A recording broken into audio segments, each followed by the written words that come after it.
Paris का कैसा रहा मेडल? जो सर टोक्यो का जो सिल्वर मेडल था, मेरा पहला ओलंपिक्स था, तो उसमें मेरा सिल्वर आया था। उसमें भी सर ये प्रॉब्लम हो गई थी कि कोविड था, हमारे पास ट्रेनिंग करने के लिए ग्राउंड नहीं था कहीं पे, तो हम पार्क्स में कर रहे थे। मुझे 3 बार कोविड भी हो गया था इसी कारण, और उसकी वजह से मैं 15-20 दिन रेस्ट पे भी था, फिर वापस ट्रेनिंग करने आया, फिर 1 महीने बाद फिर हो गया। और जब मैं मेरा 1 महीना बचा हुआ था सर टोक्यो पैरालंपिक्स के लिए, तो उससे पहले मुझे 15 दिन पहले इंजरी हो गई। मैं मॉर्निंग में उठा था तो मेरी जो हील है तो वो बेड में पीछे लग गई, और वो उसमें क्या रहा सर कि अंदर जो मसल्स थी वो फट गई अंदर से, जिसकी वजह से मेरा 15-20 दिन तो मैं पूरा रेस्ट पर रहा। तो हमें और टेंशन हो गई कि यार अब कैसे हील होगा ये। फिर हमने OGQ से बात की, स्पोर्ट अथॉरिटी ऑफ इंडिया से बात की कि हमारे साथ ये प्रॉब्लम हो रही है।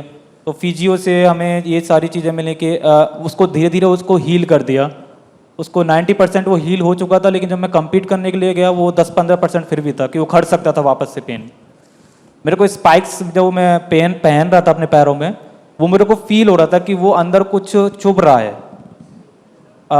मुझे अभी भी याद है सर, मेरे टोक्यो वाले इवेंट में बारिश हो रही थी, और पलकों से पानी ऐसे झर रहा था नीचे से, बार जो थी हाई जंप बार वो ऐसे दिख रही थी पूरी।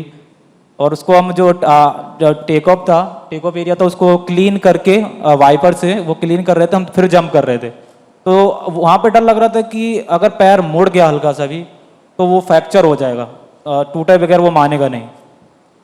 फिर 1-2 जंप हमने स्टार्टिंग की, तो उसके बाद माइंड में था कि डर था वो निकल गया।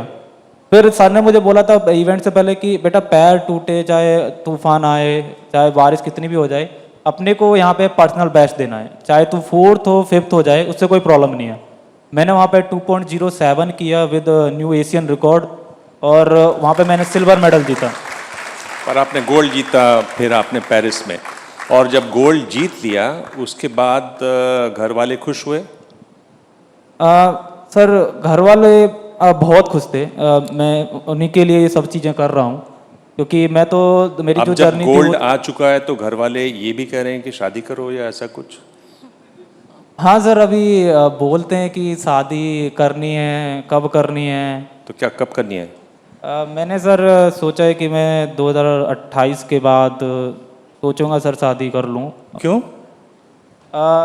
क्योंकि सर स्पोर्ट्स के साथ मुझे नहीं लगता कि मैं अभी दोनों चीज़ों को संभाल पाऊँगा।